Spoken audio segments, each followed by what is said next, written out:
Welcome to the Rochester, New Hampshire History Podcast, a monthly show that will shine a light on a piece of history that has been all but forgotten. Before the Civil War, the Medal of Honor did not exist.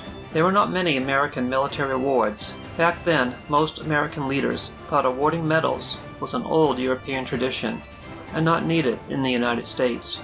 President Abraham Lincoln thought otherwise and wanted to honor heroic naval service. In 1861, he signed into law the creation of the Medal of Honor to be awarded to the country's bravest.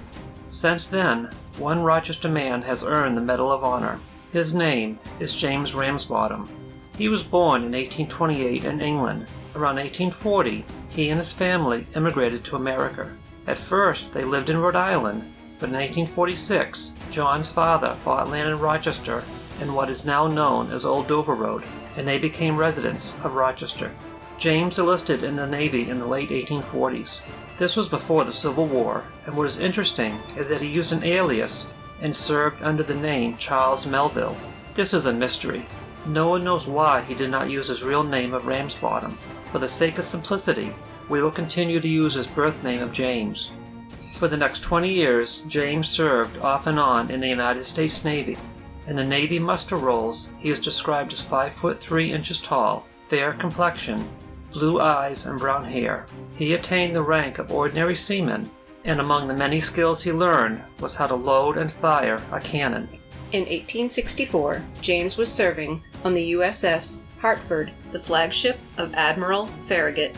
At 7 o'clock on the morning of August 5th, the Hartford led a fleet of 18 Union ships into the heavily defended harbor of Mobile Bay in Alabama.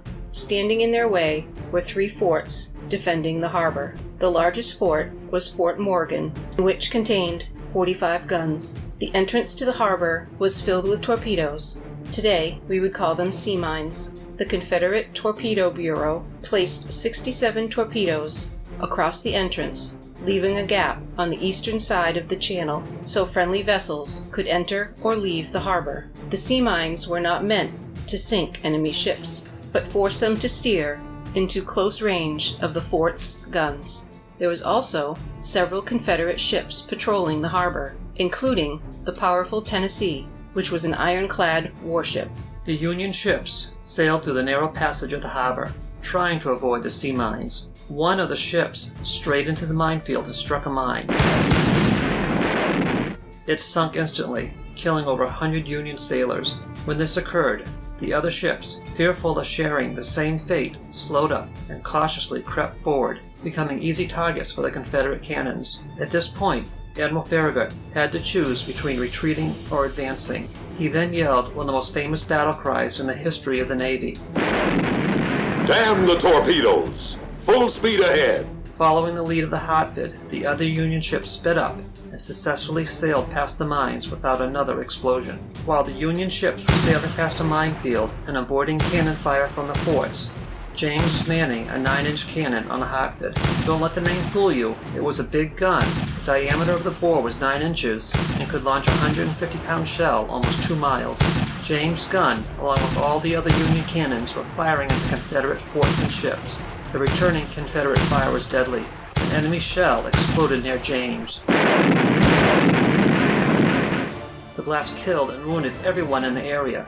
James was struck by shrapnel several times and was bleeding profusely. He was immediately taken below deck for medical help. James refused the medical help and painfully got off the surgeon's table. He limped back topside, leaving a bloody trail behind him to continue the fight. Even though he was barely able to stand, he continued to man his gun till the end of the battle. During the battle, the Hartford and the Tennessee were firing cannons point-blank range at each other. After a short but bloody battle, the Tennessee surrendered. In 3 hours, the Union fleet had accomplished the impossible, raced past the forts, avoided the sea mines, and captured all the Confederate ships, leaving the harbor in Union control. After the battle, James was barely alive. He received much-needed medical attention, which saved his life.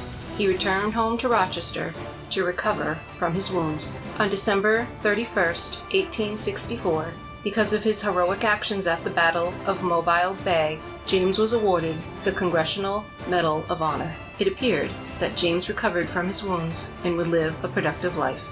He was walking and felt good enough to rejoin the Navy. It would seem our story would have a happy ending, but within 2 weeks on board his new ship, he suddenly collapsed. He was struck with permanent paralysis. He returned to Rochester to live at his father's home. John was examined by Surgeon James Wheeler. The doctor stated that he is in a much pitiable condition. He is unable to speak and has, but very imperfectly, if at all, his mental faculties. His right arm is totally paralyzed and distorted, and his right leg totally paralyzed. He is totally dependent on his friends for support. He is obliged to lie in his bed at all times. He was awarded an additional pension of $8 for a total of $33 per month. James lived only until January 5, 1867, when he passed away. He was only 39 years old. James was buried in the family plot on Old Dover Road. This ends the podcast. If you have any questions or comments, please email bobgriffinpodcast@gmail.com and come back next month for another episode of Rochester, New Hampshire History.